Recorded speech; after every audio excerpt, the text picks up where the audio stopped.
Hello, everybody, and welcome to the Possibility Podcast.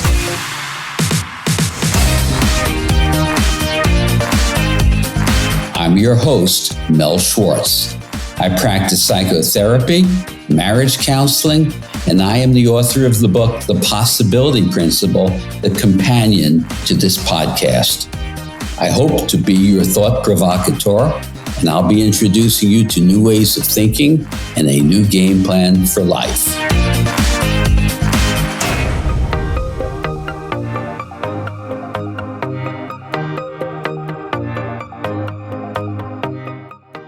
A couple of weeks ago, I went to a family wedding. It was the children of one of my cousins. Beautiful couple in their late 20s. They were all full of love and flushed with excitement. I was paying close attention when they were exchanging their marriage vows. They pledged each other everlasting love, honoring and respect to each other. And I thought to myself, it was so hopeful. They were so inspired. But another voice was going off inside of me. It made me think, do they know how terribly stacked the odds are against them? Do they understand the likelihood that in a number of years, or certainly a number of decades, they'll no longer be feeling in love? In all probability, they may say they love each other, but they have fallen out of love. I've learned that love isn't all you need. It's not like the Beatles song, "Love is all you need." We need very much more to sustain love. Let's take a look at that. The fact that half of marriages end in divorce isn't really the major issue. The larger concern is that the majority of intact marriages fall very far from being joyful, resilient, happy. So if only a small percentage of marriages or committed relationships actually thrive, what does that tell us about how we are engaging in the art of relationship, in our love life? If we play by the same rules that disappoint us and create such failure, we're doomed to have the same outcome. Getting back to that couple, on occasion, I have had couples who are engaged come in for some premarital counseling, and there are no issues in their relationship that are apparent. They've come to me out of the wisdom that they want to learn the tools, the techniques, the method, a new game plan, if you will, for being able to sustain passion and emotional and verbal intimacy. They're looking to get the education that others don't have. When my children were in high school, they had something called Seminar Day, where certain parents were invited to come in and give a talk. On the day that I came in, my kids were so embarrassed that they made sure they were nowhere within sight. But I shared the fact that we need to be educated in the foundations of what creates a thriving life and thriving relationships. And that information is available to us. But it would be so much better if we tried to access that information, those insights, and those skills in advance of running into trouble. So let's take a look at this concept of love. Firstly, what do we mean by the word love? Love has many nuances, lots of context. I believe that in the Greek language, they have perhaps 21 different words for love. In today's episode, we're going to be focusing on romantic love, the kind of love where two people are resonating and there's a shared energy with one another. Let's take a look at the phenomenon of falling in love. The experience of falling in love is truly a thing of marvel.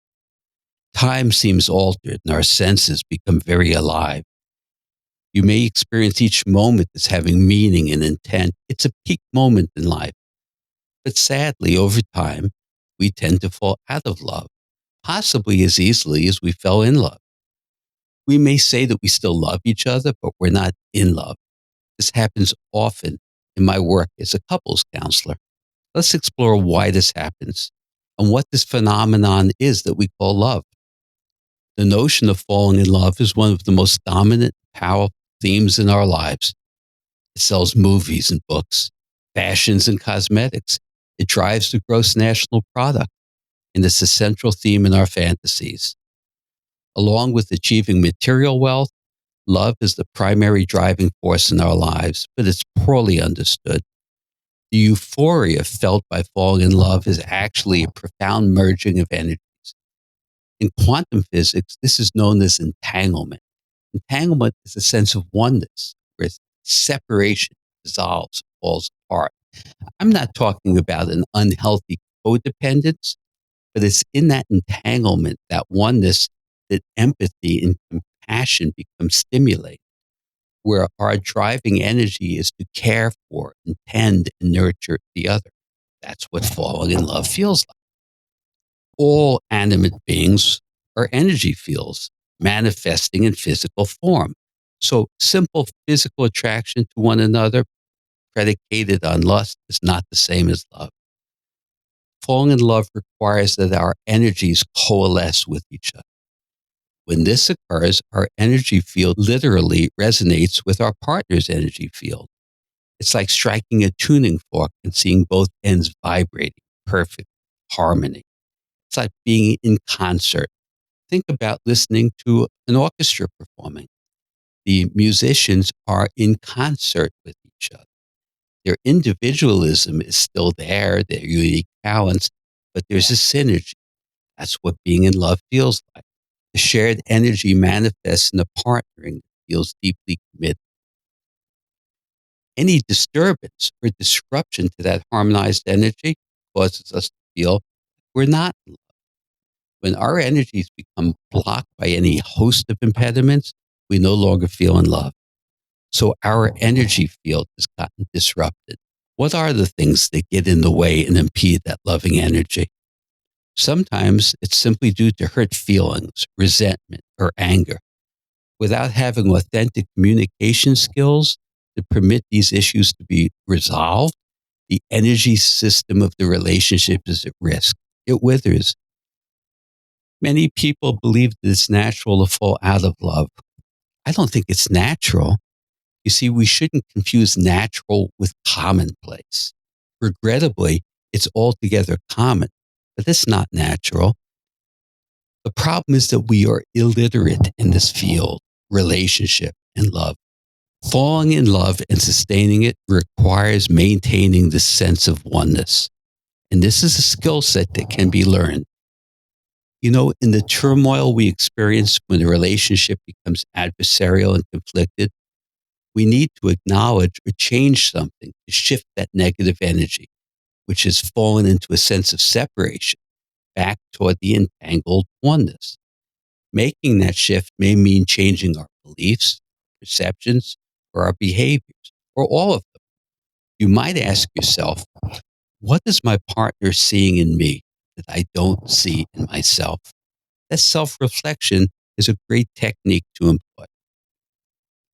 If you set out with the intention to re enter that harmonized energy field, the initial romantic entanglement, you can selflessly get into the other's shoes.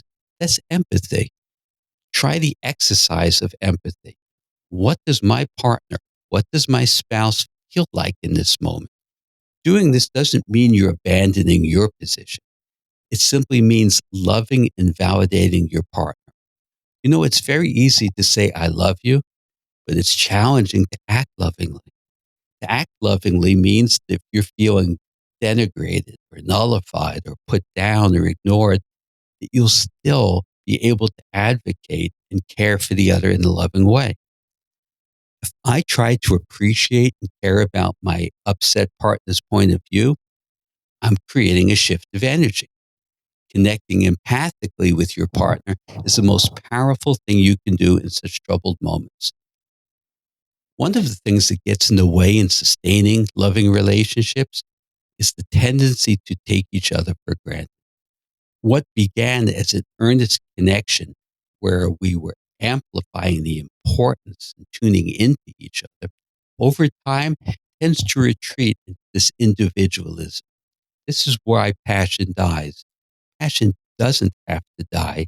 It's just that our intentions get distracted. Too much individualism is at the core of relationship trouble.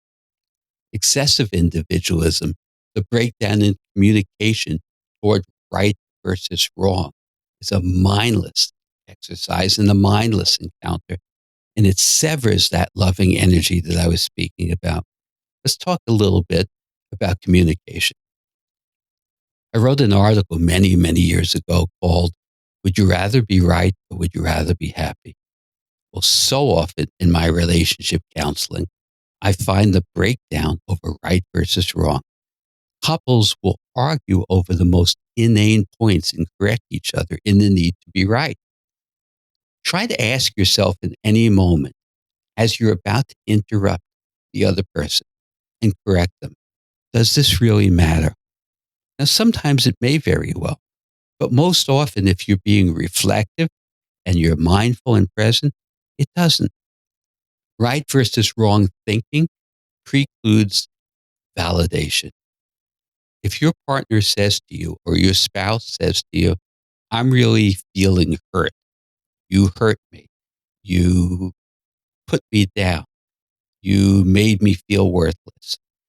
You should never respond by refuting what they've said and trying to prove your point. That is invalidating the other person. What we need to do in a moment like that is get out of our own way and act lovingly, which means caring about how they feel. Now, validating isn't simply mirroring the words back that you just heard. It's a deeper trying to connect with empathy and get into the other's shoes and ask questions to experience how did they experience you. Another premise to what gets in the way of sustaining loving and romantic relationships is that if two individuals don't each commit to their own individual growth, we're left kind of like two halves comprising a whole. You know that expression, my other half? Well, sometimes that can be taken quite literally. But if two people only feel like a half, it's going to set up dependency needs, frustrations, fears. When I work with a couple whereby both people are committed to their own individual growth, there's a much greater likelihood of a positive outcome. There are ways to break the cycle of negativity in relationships. One of them is a positive feedback. When I work with couples, I often see both persons individually as well. And in an individual session, the person may say something favorable or positive about their partner who's not in the room at the moment. There has never been an occasion when I have asked, did you share that with your husband, with your wife, with your boyfriend or girlfriend? That the answer has ever been, yes, I did. This is astounding to me. You have something positive to say and you withhold it. But the critical is right out there in the open. The spout is wide open and we share the critical and we withhold the positive. How do you think that impacts sustaining a romantic and intimate relationship? Now, it is possible to fall in love and fall out of love and come back. Sometimes couples will ask me, is it possible for us to fall in love? My question will be, did you ever feel in love? If you did, that energy was there and you resonated, then there is a possibility we can get back to that harmony, that relationship. What we need is a game plan for sustaining emotionally and verbally intimate relationships, for sustaining romance. My first book, The Art of Intimacy, The Pleasure of Passion, was intended as a primer toward what we need to develop toward the foundation of an enjoyable and thriving relationship, creating a shared vision about what we wanted our lives to look like. My new book, The Possibility Principle, goes very deeply into the techniques that we can develop and employ in our communications. This is all about new learning. It's developing a new game plan for our life. Just recall that love isn't all you need. We need to learn how to sustain it. This is achievable, and it can be the icing on the cake of your life. It's going to require some thoughtfulness and some new learning, but it's readily available to you.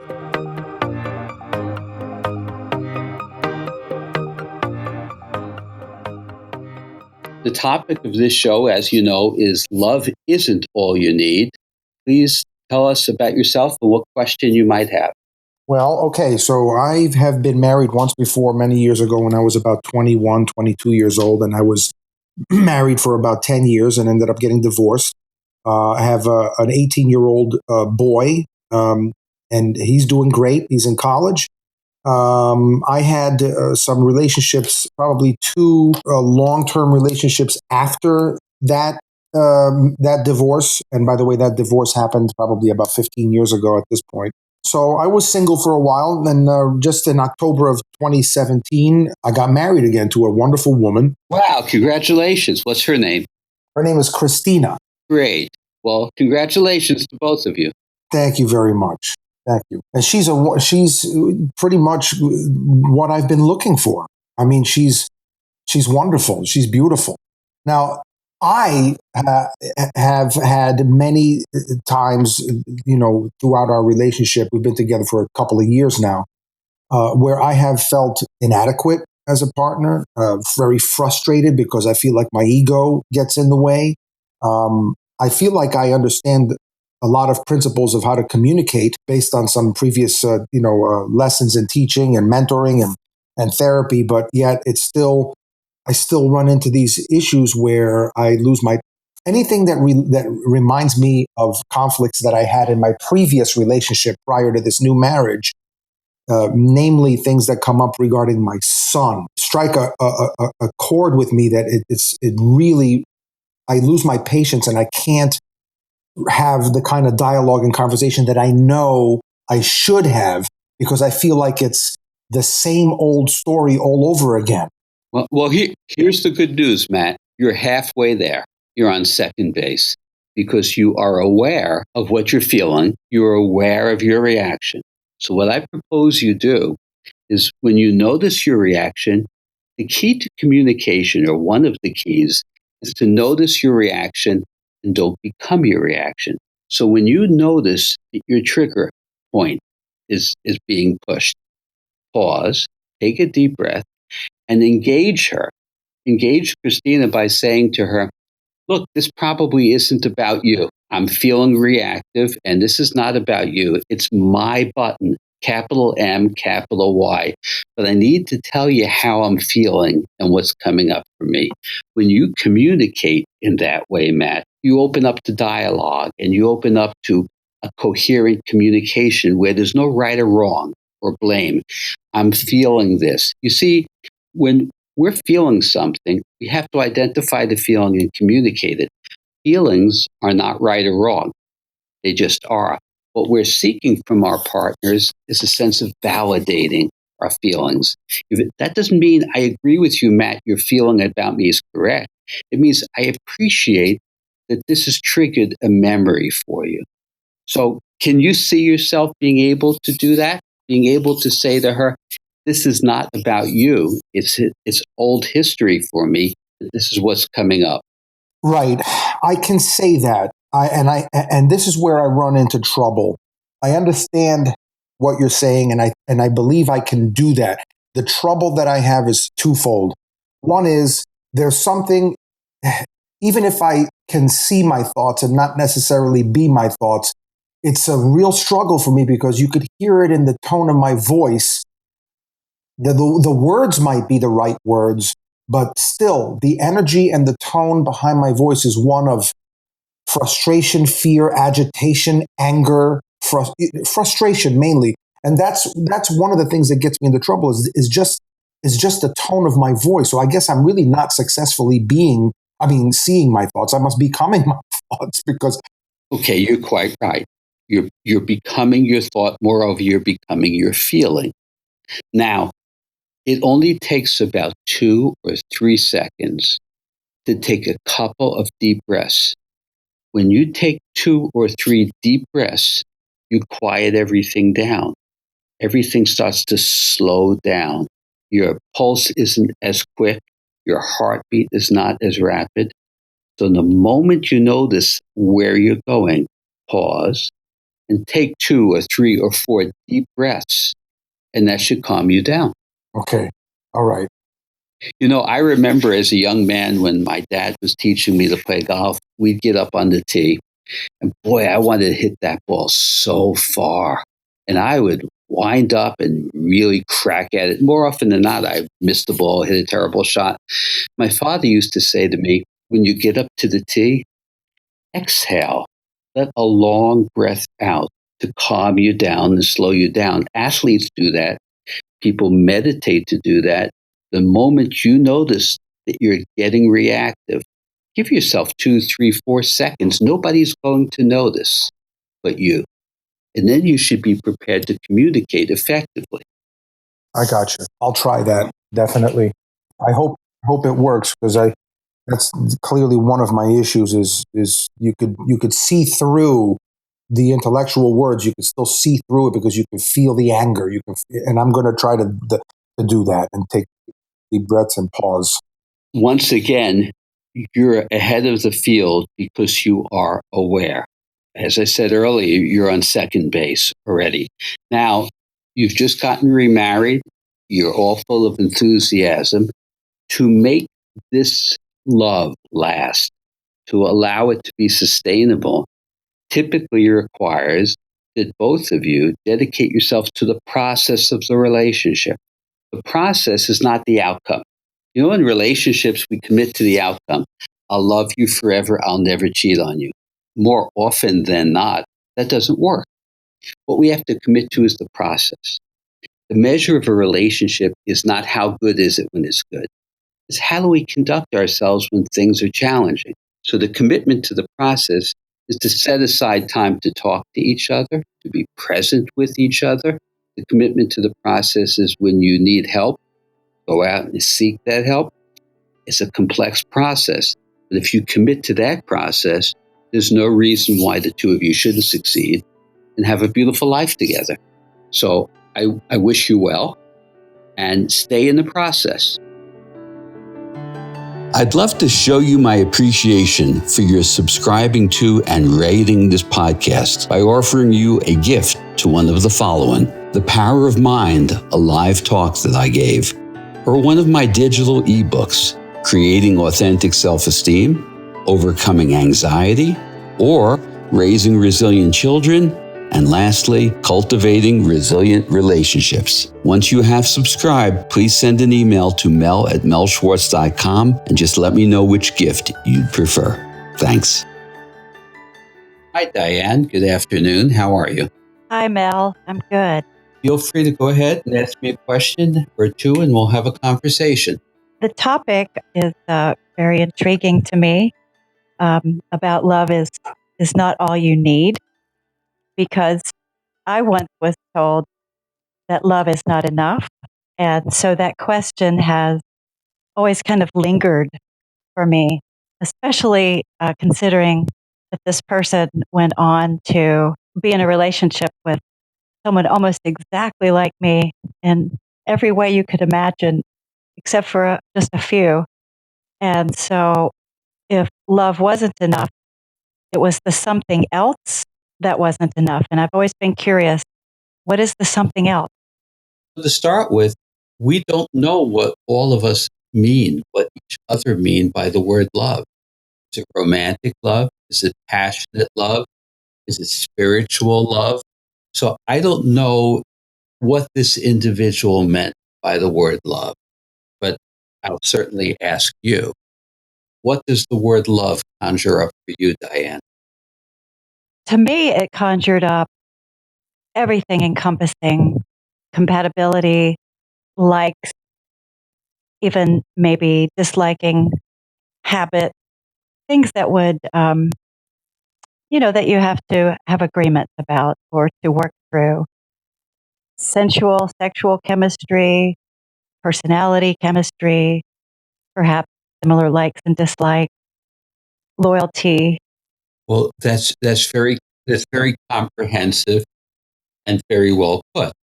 So that's the entire continuum of different aspects of romantic love. So when we share that with each other, for a period of time, we're acting as one, we're feeling as one, we're still our own individual self, but there's a sense of oneness. And that feeling is what occurs early in the relationship when you fall in love. In quantum physics, we refer to that as entanglement. When two particles share a state, they're in a shared state no matter how far apart they are. They're entangled as one. That's what that feeling of love is. Now, in the relationship you were referring to, there was no way to really know what he meant by love isn't enough. People come into a relationship with so much complexity. What can help love prosper is the need to be self reflective, to communicate effectively. There are so many different dynamics of a love relationship. It's like juggling balls. We need to keep them all up in the air. And honesty and transparency. So the very fact that you don't know what he meant by that statement, love isn't enough, speaks to a lack of transparency. He left you not knowing, didn't he? Yes, yes, And that's not fair. Did you ask him that question? What did he mean? I did, in probably too subtle of ways over a few times. I think the first answer that he gave is it was not well formed. It was along the lines of shared. I interpreted it as like my habit, my way of doing things, maybe shared hobbies, maybe me being messy. It seemed to encompass very superficial things to me.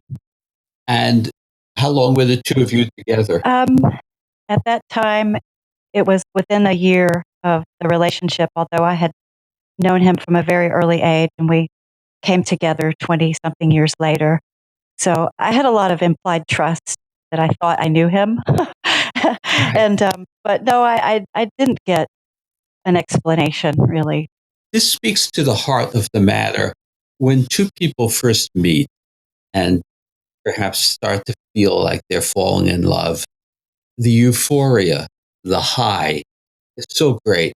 And we don't want to disturb it. But what's necessary to sustain a more mature, evolving love relationship is to be able to ask each other deep, compelling, inquiring questions so that we don't just put our best foot forward, but we're putting our authentic self forward. I see in my therapy practice so often, and outside of my therapy practice, that people have not truly revealed their inner self to each other. So these relationships operate on a somewhat superficial level.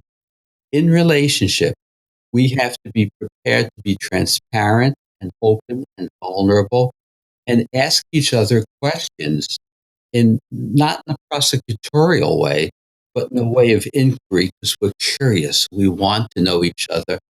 So it sounds like for both of you, that deeper sharing wasn't there. And without that, you don't typically sustain a deep, loving relationship. Yes, I think I thought that I was being very transparent, and so I assumed because I was being transparent and maybe I was sharing too much, I assumed that he was too. I now know, never assume. No, that's quite right. Never assume. And, I would ask you to think that you couldn't have shared too much because by sharing fully, he gets to see who you are.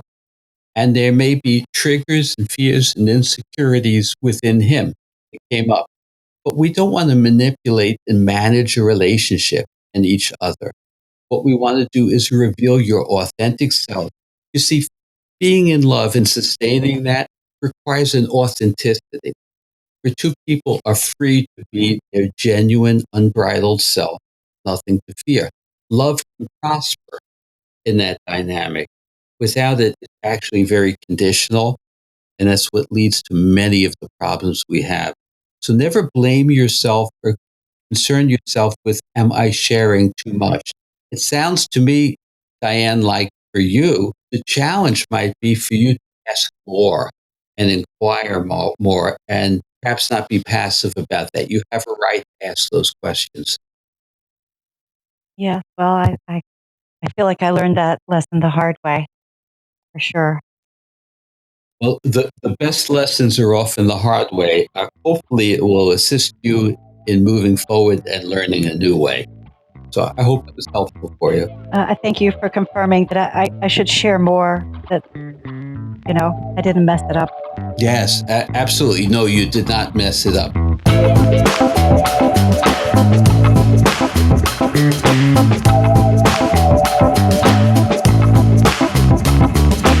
I hope you enjoyed this episode of the Possibility Podcast. I welcome your feedback on this and any episode. Please send me an email at mel@melschwartz.com or leave a comment in the show notes for this episode at melschwartz.com. If you like what you're hearing, please take a moment to rate and review the show at Apple Podcasts, Spotify, or wherever you get your podcasts. Your reviews really help boost the visibility for the show, and it's a great way for you to show your support. Finally, please make sure to subscribe to the Possibility Podcast wherever you listen to podcasts, and that way you'll never miss an episode. Thanks again, and please remember to always welcome uncertainty into your life and embrace new possibilities.